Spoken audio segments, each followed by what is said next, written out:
देश में लगातार हो रही ऑक्सीजन की कमी के चलते अब भारतीय रेलवे ने ऑक्सीजन एक्सप्रेस ट्रेन चलाने का फैसला किया है, जिसके माध्यम से राज्य के अलग अलग हिस्सों में अब ऑक्सीजन की आपूर्ति की जाएगी। केंद्रीय रेल मंत्री पीयूष गोयल ने कहा कि जल्द ही ग्रीन कॉरिडोर की शुरुआत होगी। महाराष्ट्र में ऑक्सीजन की कमी और आवश्यकता को पूरा करने के लिए नवी मुंबई के कलंबोली स्टेशन से ऑक्सीजन एक्सप्रेस ट्रेन चलेगी, जिस पर रखे गैस सिलेंडर से भरे टैंकर जरूरी जगहों पर भेजे जाएंगे।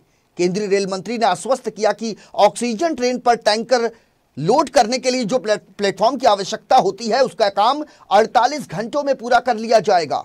वहीं भारतीय रेलवे ने राज्य में ऑक्सीजन की कमी को पूरा करने के लिए एक बड़ी पहल की है। दरअसल देश भर में कोरोना वायरस के मरीजों की बढ़ती संख्या के बीच ऑक्सीजन की भारी किल्लत सामने आ रही है। कई राज्य पर्याप्त मात्रा में ऑक्सीजन नहीं होने की शिकायत कर रहे हैं। इन सबके बीच केंद्र सरकार ने यह फैसला किया कि राज्यों को ऑक्सीजन की जो मांग है, पहले तो वो नियंत्रित करनी चाहिए।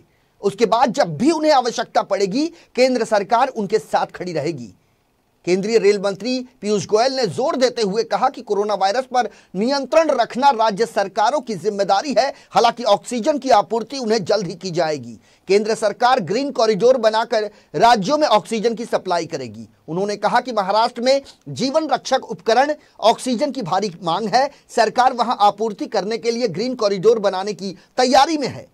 आपको बता दें कि महाराष्ट्र में ऑक्सीजन गैस की किल्लत के बीच केंद्र सरकार ने 12 राज्यों को ऑक्सीजन सप्लाई करने का फैसला किया है। पीयूष गोयल ने यह भी कहा कि सरकार का यह फैसला अस्पतालों में कम पड़ रही ऑक्सीजन को पूरा करने के लिए किया गया है। 12 राज्यों के साथ इस मामले में चर्चा की गई।